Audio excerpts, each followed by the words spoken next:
Hey YouTube, how you doing today? Hope all is well with you and your family.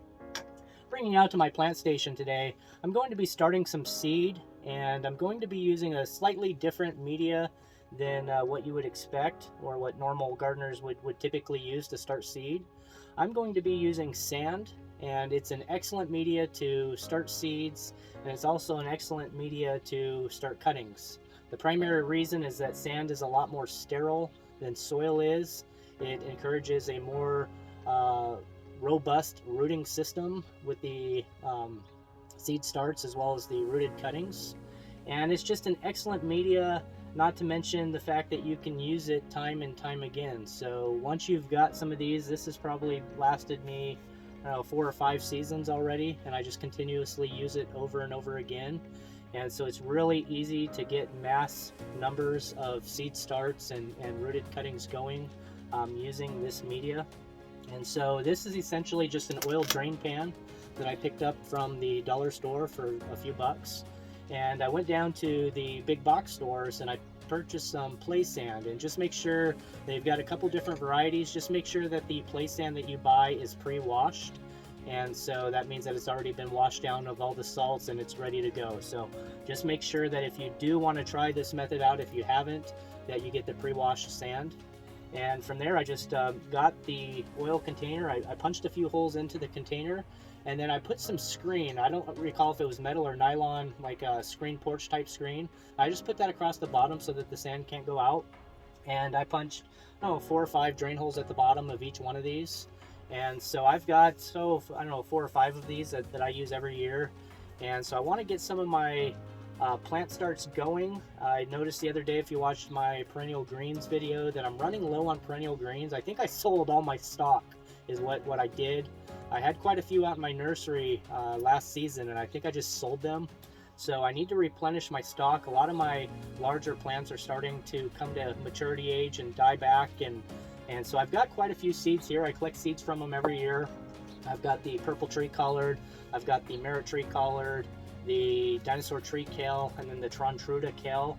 I also want to plant a few artichoke seeds, and then I've got some fava bean here, which is a really neat nitrogen producing bean that I like to eat fresh out of the garden bed. So those are what I'm planning on planting in this container.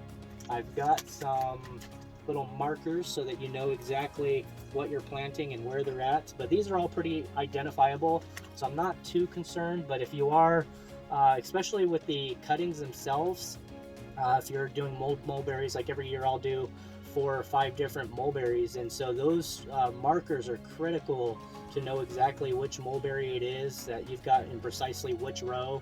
So the markers and identifications are pretty critical with knowing these, just because that unlike the soil, these are not in individual containers. It's a mass producing system, but it's also a money saving system. It allows you to do this over and over again, and it allows you to do large quantities for a very little cost, especially once you've got all the materials, the sand and the containers and such. It's really cost free at that point to continue to do it. Once the seedlings or the cuttings have rooted, I'll use a fork, and I'll just take a fork and I'll dig them up and pull them out, and then from there I can up pot them into whatever size planter that you know, the smaller the better, and I'll just continuously go up from there. But that's essentially what I do. So I'm going to show you the process of just starting some seeds here. So let me see if I can move this a little bit closer and get it in just a little bit better view for you. I've got just a little chain link fence thing here. I'm just going to make some holes. So I think I want to start with I'll start with the fava bean. It's a larger seed. And here's a fava bean. If you're not familiar with the fava bean, they're a good inch-sized seed. They're a really large seed, and they are more cold tolerant. So this is one I should have already probably had going this fall, but it's just been such a hectic fall time that I'll just go ahead and get them started now, and then I'll have them go until early spring, and then at that point it'll just get too hot for them, but I'll be able to get a nice harvest for them. I can grow these all winter, no problem. And so I'll just plant a couple rows of the fava bean. I'm putting them down about 1 inch, about the same size as the seed diameter is as deep as they're going inside of the sand.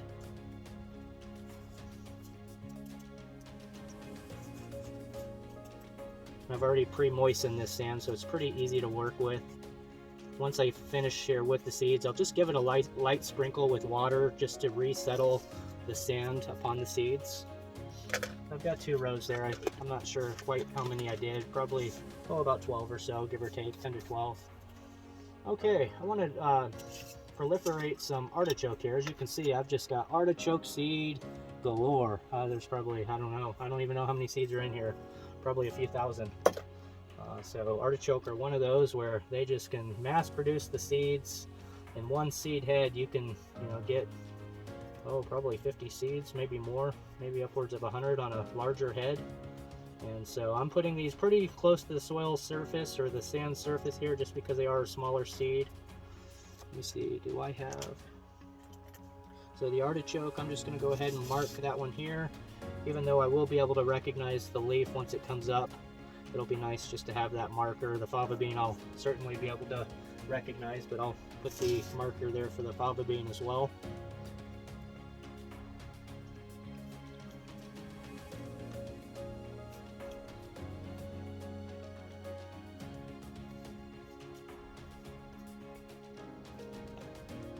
Okay, and that's how easy it is to use the sand. I've got about half of this done, and it just took me a matter of a few minutes. So this other half here, I've got the third marker just marked perennial greens, and these are all going to be cross-pollinated seeds. Like I said, I've got each variety here, but they will be slightly different than the mother.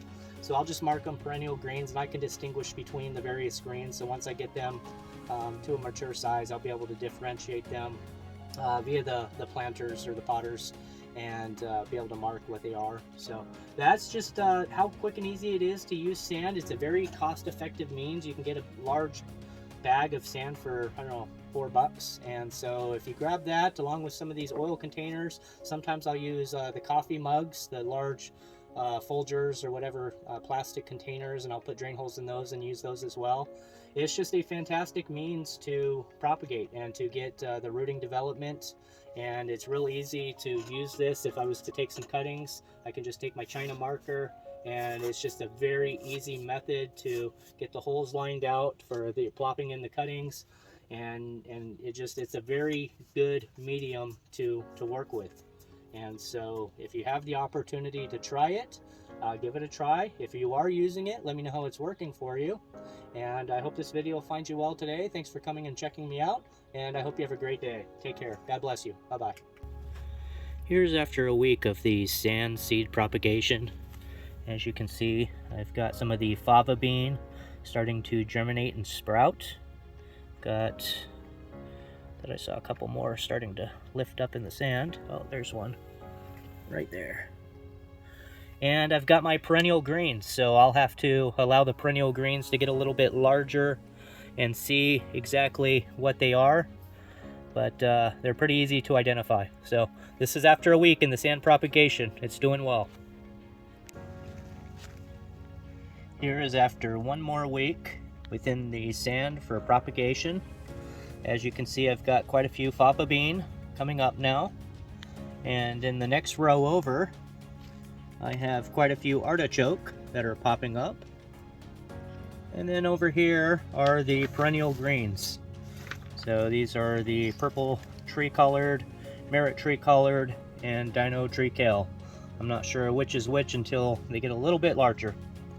But I will bring you back in about another week, and we'll check on the progress.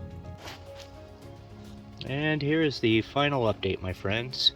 After about 3 weeks, you can see that the fava bean has taken to the sand quite nicely, has grown up. They're reaching 5 or 6 inches tall.